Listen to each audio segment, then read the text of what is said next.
Kita bertemu lagi untuk membahas lanjutan dari kompetensi dasar 3.2, yaitu tujuan pembelajaran yang kedua, menentukan kebahasaan berita yang dibaca dan didengar.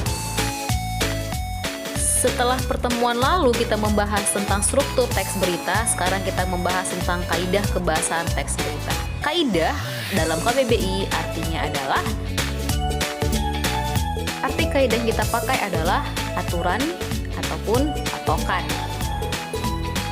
Maka pembelajaran kita hari ini yaitu untuk melihat aturan bahasa yang terdapat dalam teks berita. Saya akan memakai istilah kaidah kebahasaan ya. Kaidah kebahasaan yang pertama adalah kata baku. Yang dimaksudkan dengan kaidah kebahasaan kata baku di sini adalah kata standar dalam bahasa Indonesia.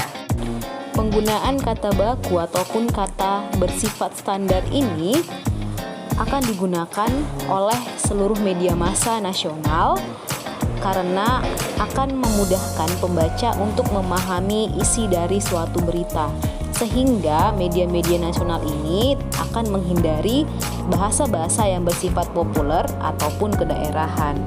Berikut adalah contoh kata tidak baku dan contoh kata bakunya.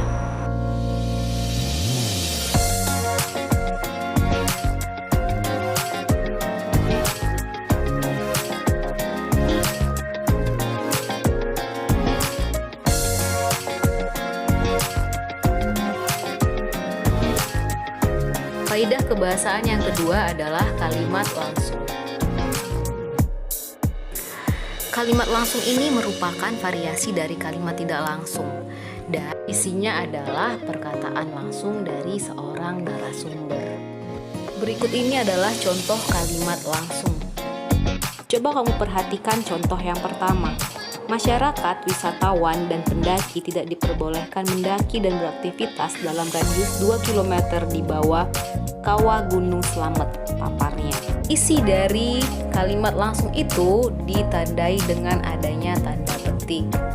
Kemudian diikuti dengan keterangan penyertanya. Sekarang kita perhatikan contoh yang kedua. Kalimat yang bergaris bawah adalah isi pernyataan narasumber. Kemudian diapit dengan tanda petik, diikuti dengan keterangan siapa yang menyatakan kalimat tersebut. Kaidah kebahasaan yang ketiga adalah konjungsi bahwa.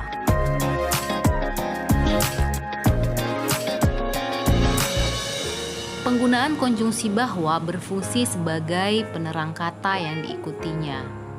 Kamu dapat melihat fungsi dari konjungsi bahwa di dalam kalimat tidak langsung. Berikut contohnya. Kalimat pertama. Konjungsi bahwa dalam kalimat pertama itu menerangkan apa yang dikatakan oleh sejumlah staf Apel Manado, bahwa kepala Apel Manado sudah pulang. Sekarang kita perhatikan kalimat kedua.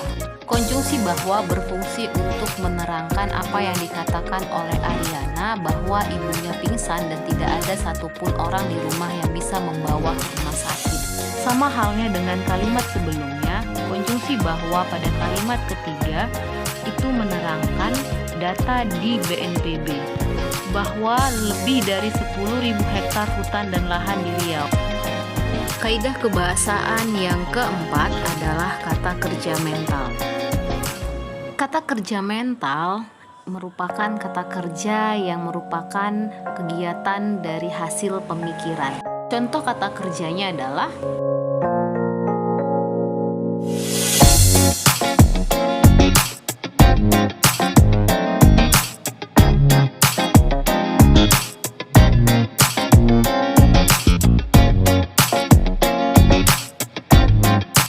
kaidah kebahasaan yang kelima adalah keterangan waktu dan tempat.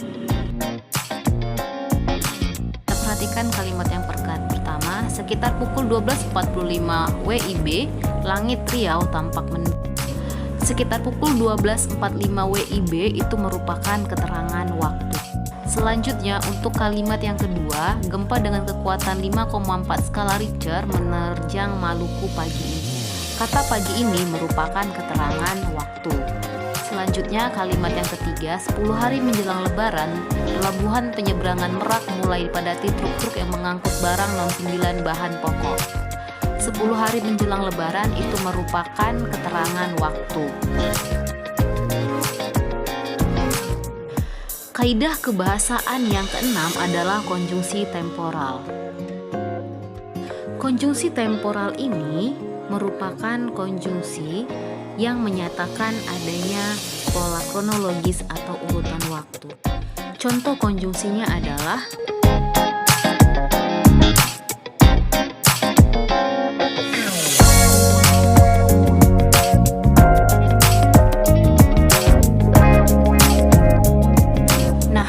itulah kaidah kebahasaan dari teks berita. Semoga video ini bisa memberikan manfaat buat kamu sehingga kamu bisa memahami apa kaidah kebahasaan teks berita dan dapat menjawab soal-soal yang diberikan di Google Classroom nantinya. Sekian video hari ini. Terima kasih.